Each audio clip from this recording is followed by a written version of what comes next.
spectrum dominance, meaning revolution in military affairs, asymmetric warfare. We're now in a whole different ballgame in warfare ever since the discovery of all that can be done with electromagnetics. So full spectrum dominance, C4 is another term used, bandied about by the military. That's command, control, communications, and cyber warfare. The C4 domination of the electromagnetic spectrum, all the way from radio waves to gamma rays. And so if you look at it, our little band on the spectrum is just so tiny, what we can see, what we can perceive with our five senses. But there is so much more. And that is my hope is when I wrote the book, I wanted to, first of all, kill forever the ridiculous idea that chemtrails is a conspiracy theory. I also wanted to show how chemtrails and HAARP work together and how they each need each other. The experiments were very successful for the military. They were able to see how they should conduct their other agendas.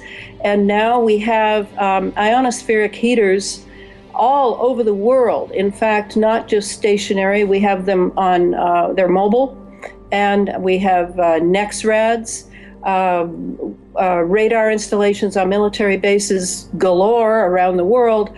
So what is really being set up now with the chemtrails HAARP instrumentality, which is a global instrument, not to think Alaska anymore, what we have is a space fence. The interesting thing about all of these global instruments is how do they work together? Well, they need that grid. They need a grid upon which to build their operations, whether they're weather operations or weather warfare, whatever they are, targeting of individuals, targeting of entire cities, entire small nations. What was needed, what was essential to this space fence grid, and I call it a lockdown of the planet, was to ionize our atmosphere and keep it ionized.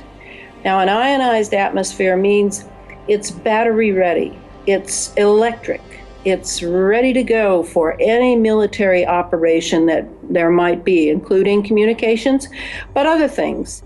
I remember very well when Iran had a drought that seriously crippled the country just 3 or 4 years ago, and they came right flat out and said it was weather warfare from the United States. So it is a way to muscle countries into obedience.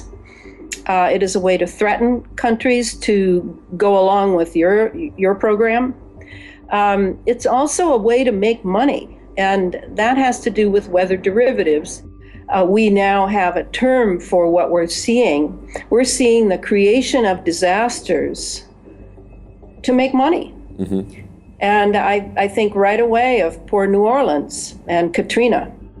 When I saw that they bought up the National Weather Service and do the reporting for NOAA, and that Lockheed Martin forecasts modeling for the FAA, I got the picture. When Edward Snowden made the announcement of something I'd known for a decade was in place about the surveillance, that's really what the space fence is primarily about, surveillance. They want to be able to have access to anyone, anywhere, any place, anytime, 24/7. It's about AI. It's about the role of artificial intelligence in the future world that is now being constructed. So, if you can send at a frequency, you can pulse something, you can affect all sorts of things, because everything in the body, including the endocrine system, the brain, tissues, muscles, etc., everything has its own frequency. And so it's not hard to see that if you can electrify the entire environment and set up. And to do that, you need instruments around that can keep tweaking the chemtrails, the heavy metals in the chemtrails, keep tweaking them so that they're constantly ionized, constantly active.